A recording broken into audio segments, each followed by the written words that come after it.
اعوذ باللہ من الشیطان الرجیم بسم اللہ الرحمن الرحیم۔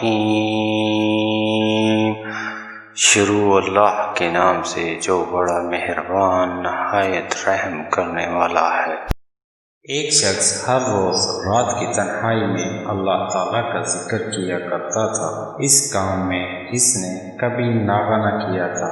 ایک دن شیطان نے اس کے دل میں وسوسہ ڈالا کہ اے شخص، تو ہر روز رات کو اللہ اللہ کرتا ہے اور ایک مدت گزر گئی اس کام کو کرتے ہوئے، لیکن کیا کبھی ایک بار بھی اللہ تعالیٰ کی بارگاہ سے جواب میں لبیک ہوئی ہے؟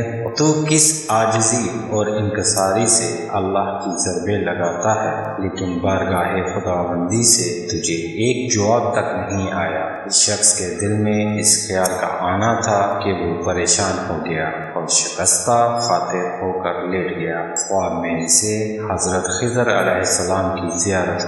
آپ نے اس سے پوچھا، اے اللہ کے بندے، تو اللہ کے ذکر سے رک کیوں گیا ہے؟ کہنے لگا، میں تو ہر روز اللہ اللہ کرتا تھا، لیکن جواب میں میرے پاس لبیک نہیں آیا، اس لیے میں اس بات سے ڈر گیا کہ شاید میں اللہ تعالیٰ کی بارگاہ میں مردود ہوں۔ یہ سن کر حضرت خضر علیہ السلام نے فرمایا، اے شخص، اللہ پاک نے مجھ سے فرمایا کہ جا میرے اس بندے سے کہہ دو کہ تیرا اللہ اللہ کہنا میرے ہی کرم کی وجہ سے ہے۔ کیا میں نے تجھے اپنے کام میں نہیں لگا رکھا؟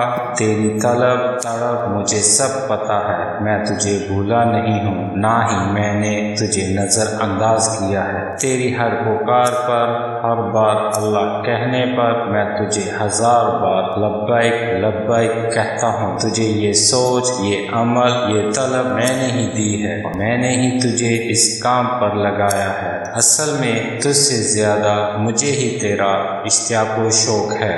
اس شخص نے یہ خواب دیکھا اور ہر بڑھا کر اٹھ بیٹھا اور سچے دل سے توبہ کی اور پھر دوبارہ اللہ تعالیٰ کے ذکر میں مشغول ہو گیا۔